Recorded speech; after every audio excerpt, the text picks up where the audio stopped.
Hi and welcome. I'm Steve Martirano, and this is the Behavioral Corner.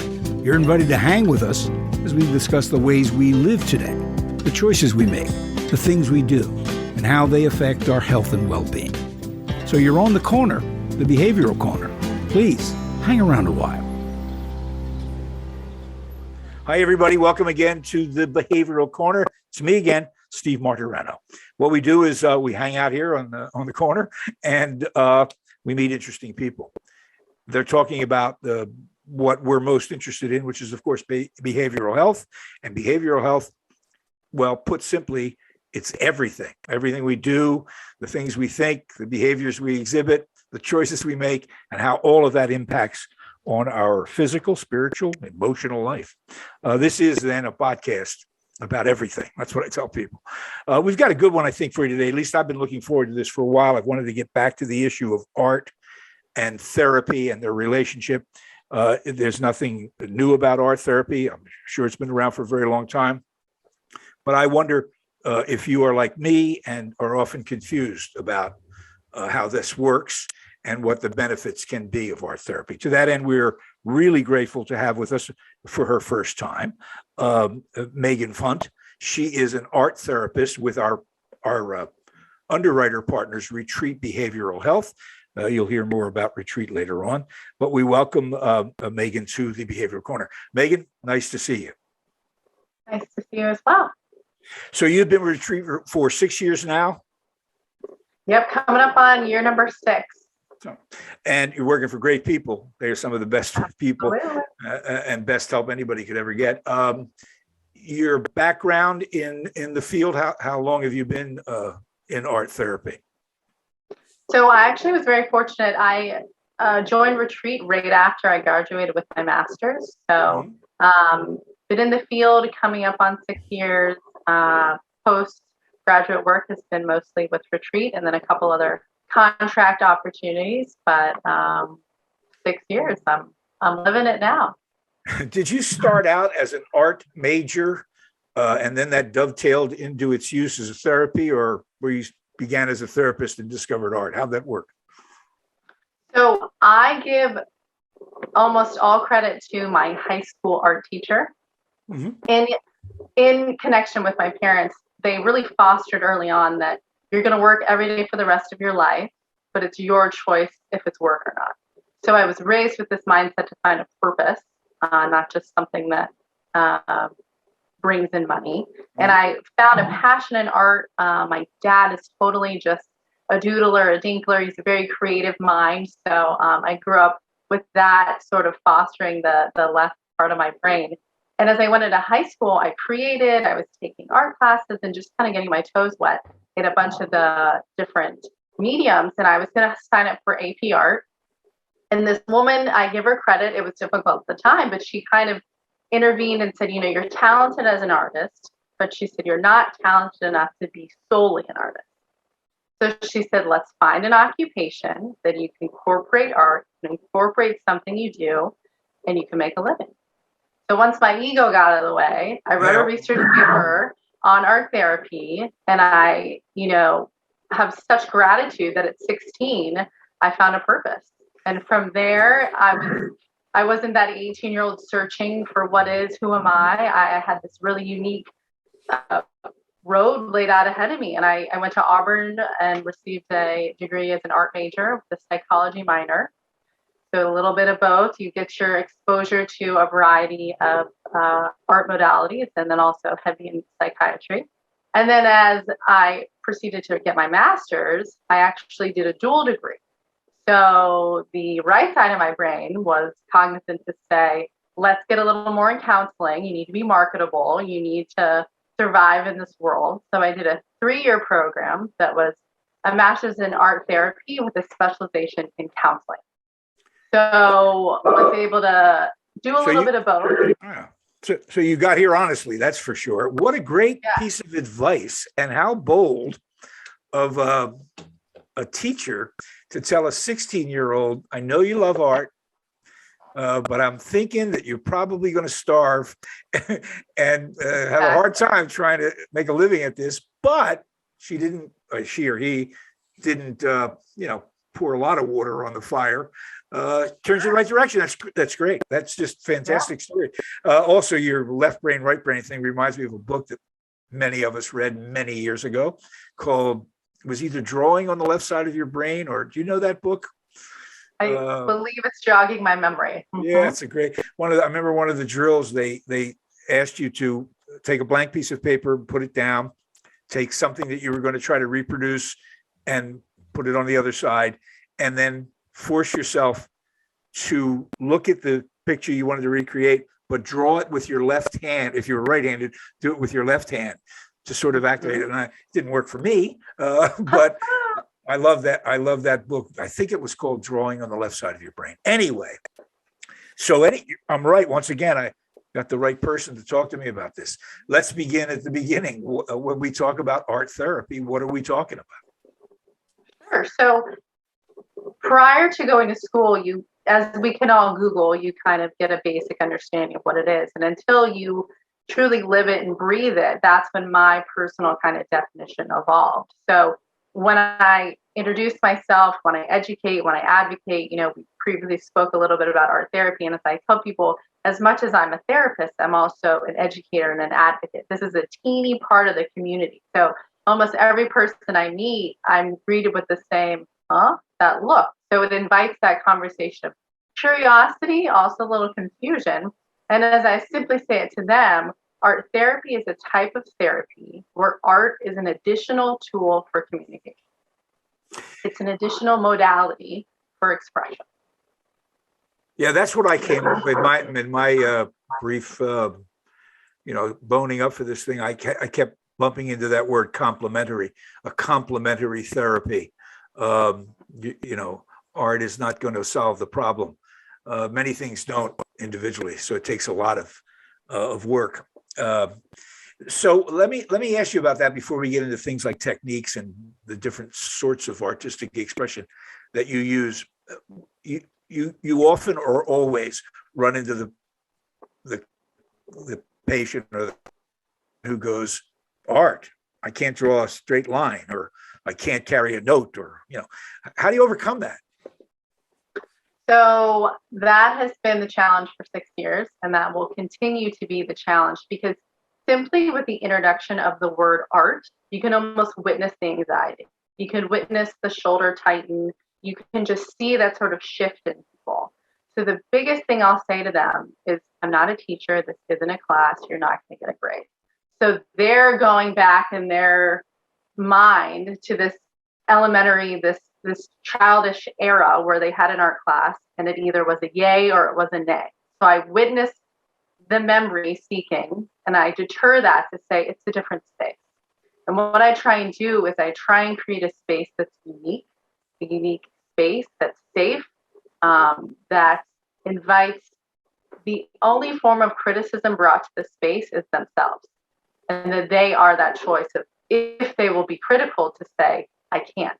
And I'll say, can you, or are you willing not to? There's a difference there. So it's just establishing that sort of relationship of, it's not that you can't do something, it's just you're unwilling. Or also that introduction that art is an umbrella. Everybody comes in like you simply said, and I can't draw. Okay. Well, there are 30,000 other things that art is. So why limit yourself to just that? And I always joke, I'm like, the whole world didn't get together and vote that you couldn't. You're the only one saying that about yourself. So it's kind of breaking down the barriers that we all carry with art. If you meet someone on the street and you say, draw me a picture, it's going to come with anxiety for whatever cultural context we've created it to be that way. It's really fascinating that art should automatically trigger the anxious, I can't do it sense. You're right, it's universal. And we're not born that way. You watch children playing, and even if they're only stacking colored blocks, they're or finger painting. Finger painting is a great example. That's an artistic expression. That's natural. That's natural. It's sort of, it looks like it's inbred. And yet, as we get older, I guess society or something, drills it out of us. No, this This is art. You can't do that. Right. That's okay. Right. So that's and it's interesting. There's something about that resistance that may be part of why art therapy works, because if you can break down the resistance and the fear of being artistic, maybe you can get to the other problems, trauma that are blocking everything else. In so many things of our lives, if we're not vulnerable, we're not going to change, we're not going to grow. So for you to come into a space, it takes courage. And some people, but I joke with, patients are here for up to 30 days, and it takes about a week, I would say, until they don't come to group. And by the time I get them in that room, I cannot get them out of there because there's a shift. But it has to be their shift for when they're ready. Yeah. So before we get to techniques, we'll talk about, finger painting, if that goes on. Who's a candidate for art therapy, and how do you identify them? So candidates range from individual, group, family, community.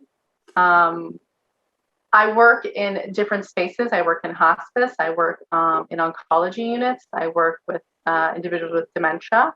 So there are an entire spectrum of people that not only can benefit, but are eligible. Truly, I believe anyone is, if you have any sort of willingness. And I think what's so pivotal is, as we're simply having a conversation, we're both comfortable with that. But for some people, a face-to-face conversation can be intrusive. But if I invite a third party, now I've created this triangle of a relationship. I have something that we're both engaged in, we're both almost distracted with. So now it's not as intrusive. So anyone that's engaged in a relationship where art is present, it's a total shift in energy, and also more natural development comes out. Instead of that classic, you're laying on the couch, you're seeing a psychiatrist, what the history tells us it is, that's intrusive. And a lot of people are very uncomfortable with that. But with art, it's this additional space that you can enter, and it's not like an interview, if that makes sense. Yeah. Well, it's almost like a trick. It's almost like don't pay attention to what's in this hand. Right, what's happening over here? It's the great magician's trick. And you can see where, at least I think I can, where that technique can get to a deeper meaning. Because as you point out, and we should be very clear about this, art therapy is not art class. Your goal is not to make people artists or musicians, or it delves deeper because they're in front of you with big problems. Let's talk about some of the techniques, and you tell me a little bit more about them. And I know I won't hit them all, but a couple that strike me. Collage is a big technique. Is it not? How does that work? Absolutely. So just to speak specifically to that, there's two kind of branches of art therapy. There's art as therapy, and there's art psychotherapy. So there's two sort of umbrellas that exist. One is the cathartic state, the mindfulness, the decreased anxiety, the productivity, and the joy that they seek is in creating. So that's art as therapy. And then there's art psychotherapy. And that's incorporating assessments, that's directives, that's where our training has specifically taught us certain techniques to develop and communicate on a deeper subconscious level. So you're always navigating when you meet these candidates. What are our goals? What are you here for? How is this going to best be a well-fit relationship? And then from there, we'll make the assessment based on if there'll be a directive, if it'll be specific content, or if it'll just be a process of self-exploration, self-esteem improvement, productivity. So many of our patients, they've been in this cycle of addiction that they don't remember what it's like to be productive, to have something to show for their time and their effort. So for that, they were mindful, they were present, they were successful. That's where they need to be met. And for other people, it's deep trauma, it's deep depression, and to witness it in a visual format, it's external from themselves. So if we verbally talk about a trauma, there's things that will be missed. But if I can show you, then I can talk to it and I can communicate a totally different way. So there's two sort of umbrellas that exist. And then from that, essentially there's any sort of medium that you could introduce. But collage is extremely successful. It applies a lot of left side of the brain, right side of the brain. You're incorporating, I'm critically thinking, I'm planning, but I'm also, art involves the senses and it involves touch, feel. So you're getting both sides of the brain that are engaged, and that's kind of super unique in a therapy setting. Yeah. So rather than, I mean, we each of these techniques would more or less fall into the same description. So rather than keep repeating ourselves, let's talk about, as you employ these things, as a clinician, you're going to decide, what might work best for the patient, painting or music or something. But what are you looking for? What are you? I'm particularly interested in the psychoanalytical side of that equation. Yeah. What are you looking for that helps you help them when they create art? Sure. So just speaking to the larger spectrum of health, we have these patients come to see us and they have sort of assessments that give us a little bit of a groundwork of what they're here for. But most importantly is when I speak with a patient, it's their story to tell. And I ask them what they need, what they're working on. Again, we're in a very unique environment. This is short-term goals. I tell them all the time, we don't have magic wands, but if we can lay foundation and we can start to plant the seed, you can then water it. And what I look for is I look for willingness. I look for vulnerability. And what you see exist in people is it's joy. And it comes back in this almost like elementary space because they've surpassed this vulnerability to be here. And when you're asking a grown man to tell you, show me how trauma affects your heart, show me how trauma affects your body, and show me how it affects your soul. And you see this person trying to articulate it, and then it becomes this beautiful form of expression that they didn't even know they were able to communicate. Because again, when I just tell you verbally, I can't give justice to an event. Our words just fall short. So you look for people that have any sort of need, but that they just have a little bit of willingness that you can kind of lasso them in and let it lay out in front of them the magic that is inside of them. They just didn't know how to nurture it, if that makes sense. Yeah, that's fascinating because I think the classic notion of that relationship between the therapist or therapy and the patient has basically to do with language, which has failed mostly. Someone sitting in front of you with a serious substance abuse problem has been told many times that this is wrong, this is ruining your life, and it doesn't seem to resonate. And when you talk about breaking that down and the joy they feel in being able to do something they thought they couldn't do, I guess what you're saying is that's the door, that's the gateway you've got to try to walk them through. Absolutely. And you have individuals that are in a very unique space in their life that the only thing that is missing for them is their willingness. And it is our job to nurture that for them to find that sort of motivation and change. And when you're putting them in a space where they've done something they've never done before, they're seeing a result they've never seen before. Again, we have a huge veteran program. So you're inviting these veterans in that have witnessed, unimaginable things. And if I communicate with you verbally about that, well, I can tell you that I'm anxious, but at some point, if I show you what my anxiety looks like, it gives justice to the all-encompassing, holistic thing that it is. So it's just inviting to realize that I can get a different result from doing this. And that's where the joy and that door opens to say, wait, there's been a shift. Something feels different. So it's in that shift that the benefits become available. Available is the key here. And you tell me, you've seen people who have had success with art therapy have reductions in stress level? Absolutely. Anxiety? Absolutely. Depression? Do you see all those things? Absolutely. And you the biggest thing also that's taking place is this mindfulness. So we live in a society that is very instant gratification. We have so many things to distract us. But this traditional form of pen and paper or paint and canvas, it invites you to be present. And so much of the anxiety that we live in our culture, it's either past or it's present, or it's future. Most of the time, we're safe in our present. So when you're creating, you have to physically be there. So you're inviting yourself to focus. My senses are engaged. My hands are engaged. I'm seeing, maybe I'm smelling, I'm hearing. So you're inviting these people to be present and to be conscious in the now.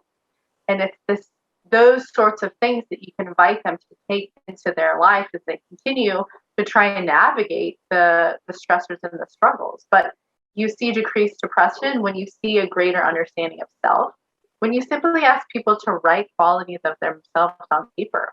I do that with every single client. I say, the first thing we're going to do is you write me an I am and an I like statement. And they're just mind blown. They've forgotten who they are. They've forgotten what they like. And just to witness it on paper outside of themselves is this sort of like huge moment to realize, wait, this is what I want to be. But this, and it's simply, if you can just get that reaction with just I am, I like, wait till we dive into a directive about showing me, depression or showing me hope. It's just, you're getting in that hallway and navigating so many different things. Yeah, it is an amazing shift in not so much. I mean, if I'm wrong, tell me, because I usually am. It's not a shift in content, but context, right? You're putting you're putting it in a different place for them to look at. Not Absolutely, changing the it. Perspective is totally shifted. Yeah, it's incredible. You use the word create. If you could take a moment and talk about the relationship between art therapy and creativity. I mean, creativity is, as far as I can figure out, it's a very mysterious process. I mean, we know more about neurology and how the brain works every day. It's an amazing field of study. But what I read is that we don't know a lot about creativity. It apparently goes on in so many different parts of the brain. It's hard to understand it. Is it possible? Is there a conflict there for people? Some people are just not as creative as other people. Your job is to get to whatever creativity they have. Is that pretty much what you're trying to do? Absolutely. I mean, regardless your modality for therapy, the object is to meet them where they're at. You are honoring whatever they've come with, and you're honoring wherever you want to go, but you're in the present with them. And that definitely speaks to their level of creativity or that level of vulnerability. So I'm never going to ask someone to paint me a perfect, realistic realism painting of an apple, because that would set them up to fail. And that's the relationship that has to be altered, because as we know in history, there are people that have incredible talent. And here's just another way for me to compare myself to them.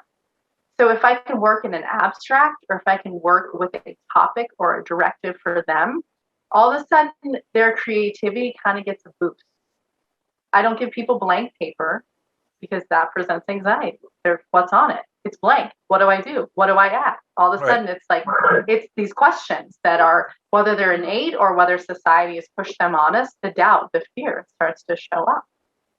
So to meet someone where they're at creatively is also to honor that creativity is a spectrum. It can be writing, it can be carpentry, it can be bead making, it can be pottery, it can be so many things. And just letting them know that wherever you are on that spectrum doesn't matter as long as you're on it. Yeah.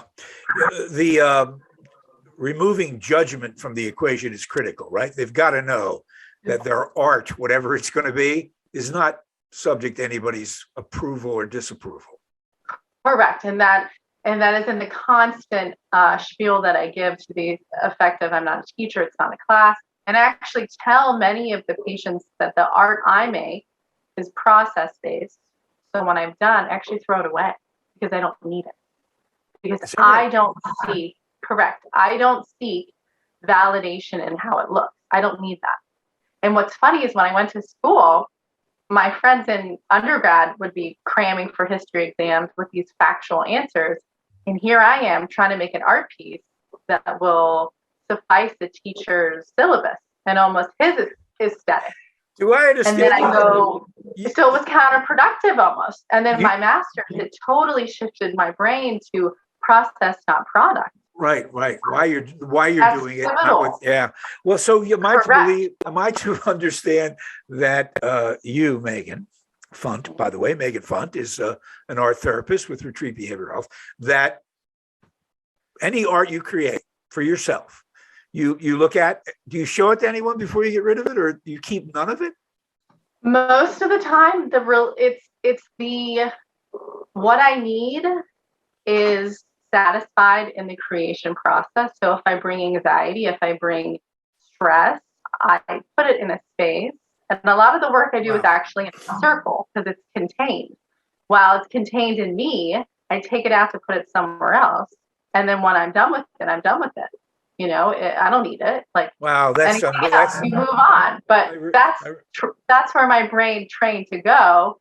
Because I used to say, well, I can't draw X, Y, and Z. I'm not good. And I had to get away from that for my self-worth, the things that matter to me, and knowing what I do does matter.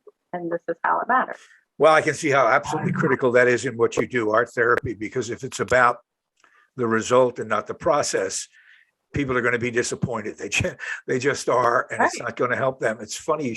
It's amazing. I have for years have sort of half-heartedly said to people, if I could go into a room alone and play the piano, I would be fine with that. If no one else, if I couldn't do it in front of anybody else, it wouldn't matter to me. I understand that expression completely. It's a great way to put it. All right, so Megan, this has been, it's a very fascinating topic. We could go on and on. I could anyway. Art therapy it's interesting. There's not a lot of, as you know, there's not a lot of research on what's really going on here, but people know it works. We need to know, more about how exactly, so we can get more precise, but it's so great to talk about this. Let's kind of conclude this with a couple of the things that I think are still myths in people's minds. There is this relationship in the popular imagination between art and suffering. I mean, the tortured artist is a fairly old trope. I mean, they were all miserable people, apparently. And certainly the relationship between literature writing and alcohol abuse is well documented. So how do you, if people ask you this question, how do you reconcile this notion that art is painful, apparently, with, it also is therapeutic? How do you square that circle? Sure. So I think just to piggyback what we had stated early is when you're creating for essentially to pay your rent, or you're creating for this relationship with financial gain, it's no longer a joy. If I can make art and I can dispose of it because I don't need it, that's very different than having to paint something to sell, to put a roof over my head. So there's so many relationships that exist. And if your relationship with art has any sort of financial gain, there's added stress. There's this be creative, but also be successful. So you have people that meet art with so many different relationships. And for some people, in an ideal world, it is better to put on paper maybe how you feel than to act on it. It's better to put your anger somewhere than to take it out on someone. So it's almost that realistic, let me put it somewhere. I want to honor it, but I also don't want to have consequences in a negative way. So put in a more current context, it's better to write a letter expressing your pain and anger than to slap someone across the face in front of millions of people. Yes. Will. Good grief. Anyway, just finally, Megan, this has been great. I hope you'll come back again and again. But if someone's listening and they want to foster some of these abilities, not these artistic abilities, but the process you talk about in their children or young adults, what kind of advice would you give to parents? How should they foster their children's artistic urge? Absolutely. So I would suggest any sort of just yes, like the yes answer in the realm of creativity, and also understanding that everything can be great, but if everything's always excellent, it's always excellent. So a lot of the words that when we use when someone makes something or someone does something, oh, that's excellent. And then we've almost peaked in our acknowledgement of it. So it's just acknowledging that what they're doing is, I love the way that you use that marker, or you're using such great color choices. And you're acknowledging in their brain also the relationship instead of just this instant gratification of, oh, what you did, Johnny, was so good. It's a deeper acknowledgement on that creative side of, I love the way you are working with that clay. You're being so patient putting the marker lid on. Like it's just fostering that sort of relationship with creativity to be more than just a trophy. Yeah, that's perfect advice. Is it helpful to ask a young child why questions? Why did you do this, or why did you do that? Is that something that's even necessary at that point? You can, but also knowing, when I specifically talk to children, I try and talk in a how format. So how do you feel doing that? Mm-hmm. Or how was it that you decided to put that color there? And that's giving them more of, why is almost like there's something wrong. Well, why did you do that? Instead of, how did you choose that color? That's really interesting. It's so just, and that's the therapist in me, is you're always cognizant of what we say. And when you have enough conversations, you learn what impacts you in a benefit way. And then you try and carry that on to how we communicate with other people. Megan Foont of Retreat Behavioral Health. She is in West Palm in their facility down there, their headquarters. Thanks so much. This has been my pleasure. Every bit as much fun and informative as I thought it would be. Will you come back again sometime soon, I hope? It would be my pleasure. This is a passion, so there's no shortage of information to talk about. Terrific. Thank you all for your time and patience. Don't forget to find us wherever you find your podcasts. Like us on Facebook, and we'll see you next time on the Behavioral Corner. Take care, everybody. Retreat Behavioral Health has proudly been serving the community for over 10 years. Here at Retreat, we believe in the power of connection and quality care. We offer comprehensive, holistic, and compassionate treatment from industry-leading experts. Call 855-802-6600 or visit us at www.retreatbehavioralhealth.com to begin your journey today.